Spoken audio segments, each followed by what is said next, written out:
Joe Miller, former Alaskan U.S. Senate candidate, a former U.S. magistrate, read the Amato for Liberty newsletter over the weekend, sent me an email, said, this has got me troubled, this ruling by a federal judge preventing James O'Keefe from attending this conference in California, along with you, Andrew Breitbart, Tham McCotter, and others. And we thought it'd be a great idea to bring on Joe Miller and get his input. Joe Miller, welcome back to the show. You've done a lot of traveling these days. How are you doing? I'm doing well, Rick. Thanks for having me back. Where are you now, if you don't mind me asking?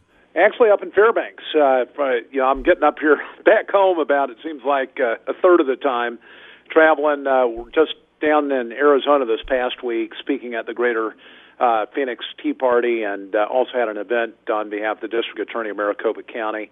Done a number of other events throughout the United States as well, just trying to keep people activated, keep the Tea Party movement growing, get some accountability in D.C. Great. You're doing a great job. You got a cult-like following, a strong following all across America.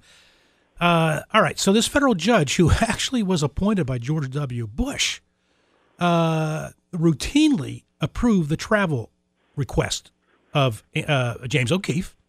And this goes back to his role in doing an undercover investigative report in a U.S. Senator's office in Louisiana. Now he is not allowing him to travel outside of Jersey without explanation. Right. It's shocking. And that's why I wrote you back after I saw that article come across your feed. You know, I was a U.S. magistrate judge for several years up here in Alaska. I was in charge of the northern half of the state. And before that, I was a state magistrate and an acting district court judge for the state. So I've done hundreds of bail reviews. I've done, hundreds of requests for travel. And as a U.S. magistrate judge, prime considerations are, whether or not you're a threat to the public, whether or not you're likely to flee. That's a bail review condition. But this one was a little bit different in that, and let me make this clear also to your listeners, I have not looked at the file. This is all from a public press report. Yeah. That's what I'm basing these comments on. But he was on probation, I think, for 3 years, stemming from what you noted, the attempt to gain entrance to the telephone system there at the senator's office, and he was convicted in May of 2010. And incidentally, the reports that I read showed that O'Keefe actually just had a camera that others were impersonating telephone repairmen, but that there was no factual evidence that anybody was trying to tap a line or anything like that. They just wanted to find out whether or not she was answering phone calls about Obamacare, because they'd gotten reports that she basically was ignoring her constituents' calls that were outraged about the Obamacare bill. Uh-huh. But anyway, so originally charged with a felony, beat down to a misdemeanor, gets his 100 hours of community work service, his $1,500 fine on this really, entering a federal building under false pretenses, really, really minor crime. And as far as I know, Keefe doesn't have any record in his past. Given permission to travel before, and then you've got this U.S. magistrate judge that, without comment, denies his request to go speak in California. Now, denying it without comment is unfortunate, but what I found just particularly troubling is the fact that apparently his probation officer recommended that he be allowed to go. Wow. I can't count the number of times, maybe one time in my history as a U.S. magistrate judge did I ever cross a probation officer. And even then, it wasn't really directly crossing a probation officer. It was more of a gray area. And it just shocks me. Now, maybe there's more to it, but this judge, I would have expected, would provide some direction in his written order. But there's certainly nothing out there in the press that suggests any reason for it, and I just hate to think if this was political in nature. Joe Miller, we really appreciate those comments. Now, I'm getting email from folks who saw the newsletter, and they're basically the conspiracy theorists that are happening now are that this U.S. Senator from Louisiana is somehow pressuring the judge, that being the conspiracy du jour, since it's a George W. Bush appointed judge. Well, let me explain a little bit of that, too. U.S. magistrate judges aren't appointed by the president. They're actually appointed by a merit committee. And now, the judge that's actually in charge of the case is probably a district court judge. The U.S. magistrate judge was probably assigned to the case, potentially. But this U.S. magistrate judge, Daniel Knowles, had to have been appointed through a merit committee. That's how they do it. It's a statutory provision.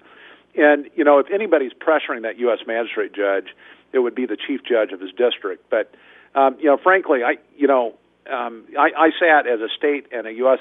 judge for about 6.5 years, and I can't ever count a time. Not once in my history did I ever have a judge call me up and say you need to do this or that. Well, that's good to hear. I'm glad to hear that. Somebody in his chain of command, but I don't for a second think personal political opinion or personal politics could have.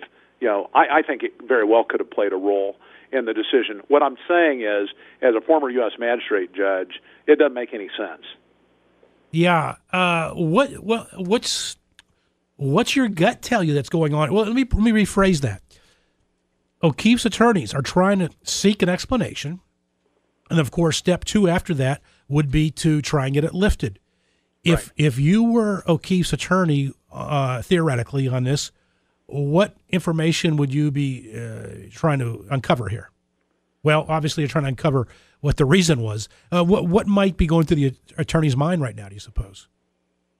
Well, I'd be thinking of a way to reverse the decision of the judge and, at least have him reconsider his decision. Say, look, here you've got a situation with a guy that stayed out of trouble, hasn't committed any offenses since the conviction.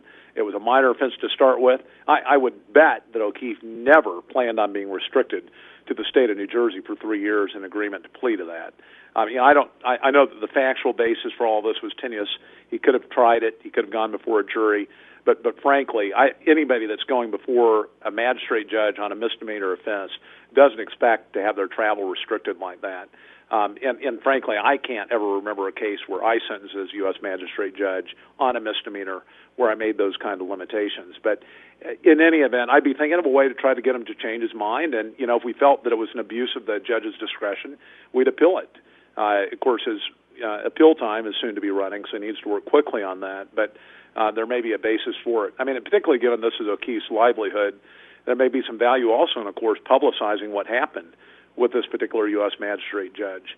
But it does make sense. It certainly is not consistent with what I've seen in other cases. And if there was something out there that caused this judge to do it, then he probably should have put it out in his decision so that questions like this aren't being discussed, so that other U.S. magistrate judges, former U.S. magistrate judges, don't get on the air and start criticizing the decision. I think O'Keefe's done great things. I think that him exposing what's happened in a number of these groups, trying to expose what the left is doing, phenomenal. He's obviously a power to be reckoned with, and the more we can keep him out of the public sphere, keep him away from any state other than New Jersey, the better it is for their cause. And it's odd, Joe Miller, that the fact that the judge has routinely approved his travel plans up until now. I mean, that just adds to the shockingness of it, I would think. Yep, doesn't make any sense, especially with no comment. Just apparently my understanding is a denial order that provides no explanation. But again, I can't underemphasize the issue of the probation officer. Again, this is based on public reports. The probation officer saying that he or she had no objections to the travel. The probation officer is the person that O'Keefe goes and reports to.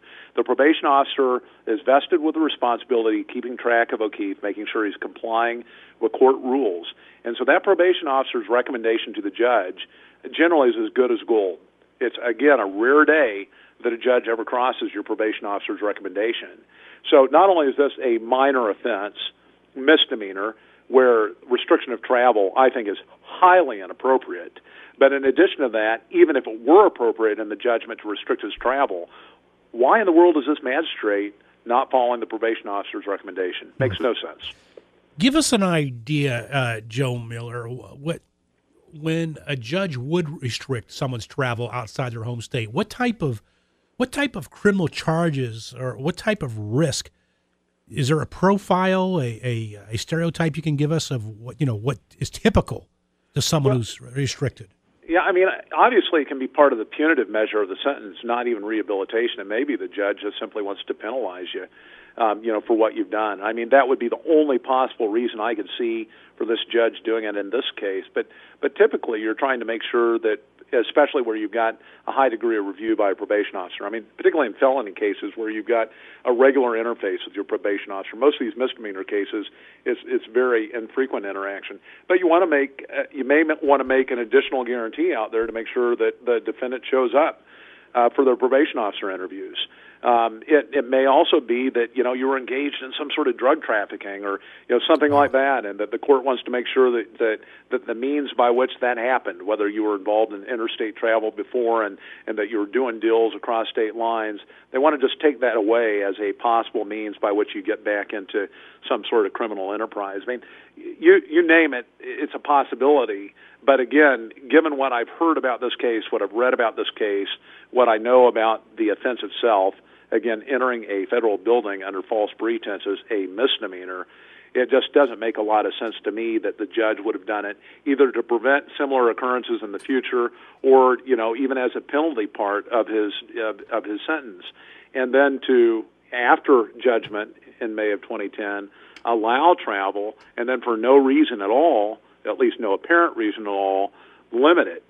Contrary to what the probation officer says, it's just, we're in the speculation realm on this, but the judge has invited it based upon the fact that there's not a written decision, at least according to press reports. So, if I were representing O'Keefe, I'd go back to the court and say, hey, what's up? This doesn't make any sense to me. If you can provide an explanation, great. If not, let's get on with the appeal. And I should point out to our listeners, in case they're wondering what James O'Keefe is scheduled to come here to California and speak about at this conference, he is scheduled, along with Andrew Breitbart, to teach attendees how to be an effective citizen journalist. So those who are want to have conspiracies, let that one roll around in your mind for a while. Well, and we can't understate the power now of the citizen journalist. I mean, the Internet is breaking the monopoly, or has broken the monopoly that the big media controllers have had. And so this is a tremendous opportunity, obviously, for those of us that are fighting the establishment to expand our influence through folk like O'Keefe that are out there getting the truth so people can see it. It's hard to contest the video when you see it, and it's reflecting what these particular groups are doing to hurt our freedoms. So, yeah, he wields a lot of influence. Clearly, there are a lot of people that want to stop it. Who knows what went on in that judge's mind when he issued the decision, but I can't figure out a real rational basis for it. Final question, Joe Miller.